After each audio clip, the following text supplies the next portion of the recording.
ایک شخص میرے آقا صلی اللہ علیہ وسلم کی بارگاہ میں آیا. اس نے کہا جی السلام علیکم.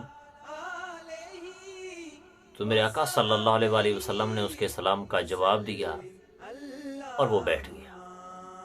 اور آپ نے فرمایا 10. ایک دوسرا شخص آیا. اس نے کہا السلام علیکم ورحمۃ اللہ. میرے آقا صلی اللہ علیہ وسلم نے اس کے بھی سلام کا جواب دیا اور وہ بھی مجلس میں بیٹھ گیا. تو میرے آقا صلی اللہ علیہ وسلم نے فرمایا 20. ایک تیسرا شخص آیا. اس نے آ کر کہا السلام علیکم ورحمۃ اللہ وبرکاتہ. تو میرے آقا صلی اللہ علیہ وسلم نے اس کے بھی سلام کا جواب دیا اور فرمایا 30. وہ بھی مجلس میں بیٹھ گیا. ہم مسلمان اکثر ایک دوسرے سے سلام بھی کرتے ہیں، لیکن کوشش کریں کہ 30 کی 30 نیکیاں پوری کمال ہیں.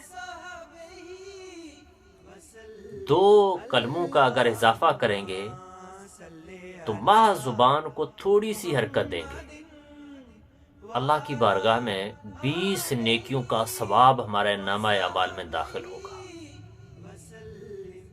وہ دن بہت عظیم ہوگا جب بندہ ایک ایک نیکی کا محتاج ہوگا. تو آج وقت ہے. سلام تو روزانہ کتنے ساروں کے ساتھ ہم کرتے ہیں. اگر اس میں ان 2 کلموں کا اضافہ کرنے کی عادت بنا لیں تو ایک دن میں کتنی ساری نیکیاں ہم صرف سلام ہی کی وجہ سے پا لیں گے.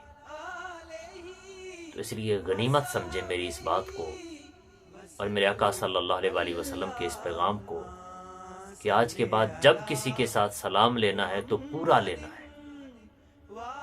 اور اگر وہ ہمارے ساتھ پوری طرح سے جو ہے نا اس طرح سلام کہتا ہے تو ہم اس سے بھی اس شخص کو بھی آگے سے پوری طرح جواب دیں گے وعلیکم السلام ورحمۃ اللہ وبرکاتہ.